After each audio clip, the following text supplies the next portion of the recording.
भयानक सपना देखकर व्याकुल भरत। सपने 7 प्रकार के होते हैं।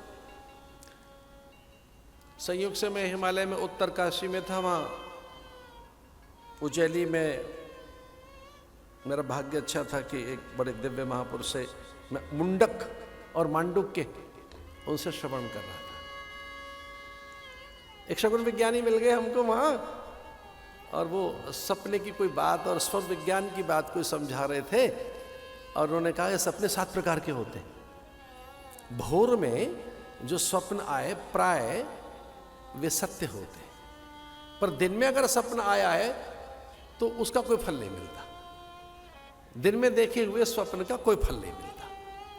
अथवा तो स्वप्न देखकर आप सो गए, फिर से नींद आ गई है तो कोई फल नहीं मिलता उसका। अब सपने की तो बात सपना ही है, ये जगत ही सपना है। तो वहां कहूं मैं अनुभव अपना, ये तो जगत ही सपना। जीवे ब्रह्म ना परा, ब्रह्म सत्यम जगन मिथ्या, ये जगत ही मिथ्या है ब्रह्म ज्ञानियों के लिए तो। पर यहां एक स्वप्न का वैशिष्ट्य है कि भयानक स्वप्न देखा उन्होंने कि समूची अयोध्या धूम्राच्छादित हो गई है। धुएं ने घेर लिया अयोध्या को। पिता का मस्तक नहीं दिखाई दे रहा है, मस्तकहीन उनकी काया। रानियों का रोदन, मां विलाप कर रही हैं, कैकेयी में भारी कोप है और अयोध्या में भारी असंतोष है, और पूरी अयोध्या भरत की बैरी हो गई है। सपने में देखा पूरी अयोध्या, अयोध्या का प्रत्येक प्राणी भयानक आंदोलन कर रहा है भरत के लिए। कह रहा है ये क्रूर है, पापी है, दुष्ट है, दुरात्मा है। ये इस जैसा पापात्मा, मूढ़ात्मा कोई नहीं हो सकता। बड़े भयभीत।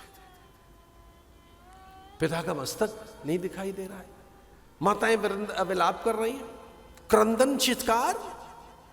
इतना कष्ट हुआ स्वप्न में उनको, वो उन्हें लगा कि भाई मैं राम से तो नहीं पूछूंगा कि हो क्या रहा है, ये प्रजा मेरे लिए रूठी क्यों बैठी है, मैं राम से नहीं पूछूंगा।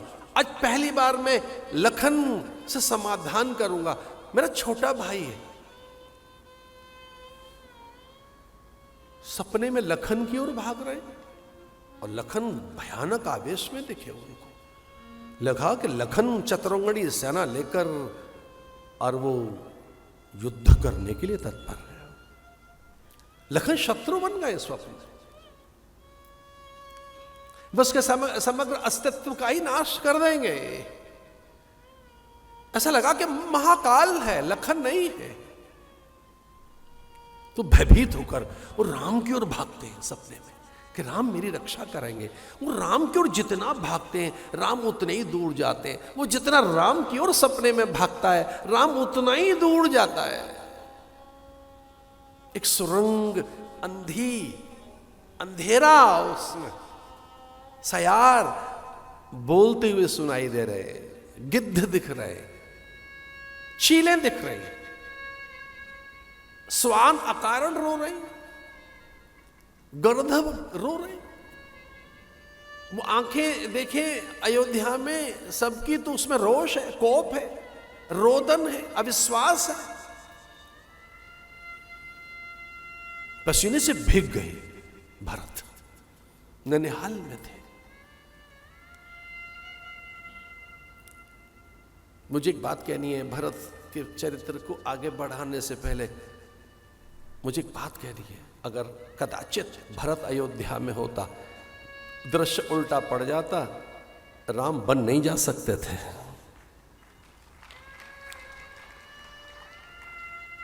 ये लीला ठहर जाती, ये तो प्रकृति ने भरत को यहां भिजवा दिया। भैया देखो, हमारे यहां अमृत बनाने की आदत है, हम भारतीयों को। चरणामृत, चरण धो लो, चरणामृत, पंचामृत, एक है वचनामृत, एक है ज्ञानामृत, एक है नामामृत, नाम भी तो अमृत है।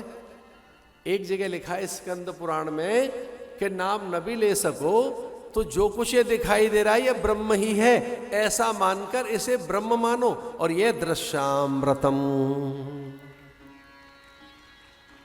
मरते समय कुछ नहीं सूझ रहा है तो इतना तो सूझ सकता है कि ठाकुर की रचना है ये सारी, ये संपूर्ण जगत उन्हीं का है। तो ये दृश्यामृतम, झांकी, हमारे यहां तो झांकी की बात भी कही गई है ना, कई बार तो उत्सवों में झांकी, अलग अलग अलग अलग झांकियां, ये अलग अलग अलग झांकियां हैं। अनेक रूप रूपाय विष्णवे प्रभ विष्णवे सर्वम खलु इदम ब्रह्म। हम तो वेदांती लोग हैं, हमने तो यही पढ़ा है, सुना है। ईशावास्यदम सर्वम यत् किंचित जगत्याम जगत सर्वम खलु इदम ब्रह्म दृश्यामृतम। तो राम ने अपनी दृष्टि से, अपने संकल्प से, और जैसे ऐसे दशरथ को देखा था, मुक्त हो गए थे दशरथ। ताते उमा, ये एक ऐसा भी आप कह सकते हैं कि एक पल के लिए राम को लगा कि मैं कुछ भी हूं, पुत्र तो हूं, इसलिए पितृऋण से उतरना चाहिए मुझे, कम से कम पिता को तो मुक्त करना ही चाहिए।